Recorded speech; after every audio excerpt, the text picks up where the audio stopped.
اور دوزخ اس دن سامنے لائی جائے گی تو انسان اس دن سوچے گا، مگر اب سوچنے سے اسے فائدہ کہاں مل سکے گا؟ کہے گا کاش میں نے اپنی اس زندگی کے لیے کچھ آگے بھیجا ہوتا، تو اس دن نہ کوئی اللہ کے عذاب کی طرح کا عذاب دے گا اور نہ کوئی اس کے جکڑنے کی طرح جکڑے گا۔ جو لوگ کافر ہیں یعنی اہل کتاب اور مشرک، وہ دوزخ کی آگ میں پڑیں گے اور ہمیشہ اسی میں رہیں گے۔ یہ لوگ سب مخلوق سے زیادہ برے ہیں۔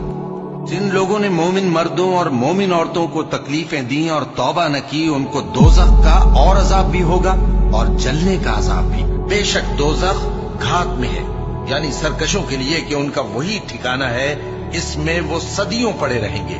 وہاں نہ ٹھنڈک کا مزہ چکھیں گے، نہ کچھ پینا نصیب ہوگا مگر کھولتا پانی اور بدبودار پیپ۔ یہ بدلہ ہے ان کے اعمال کے موافق۔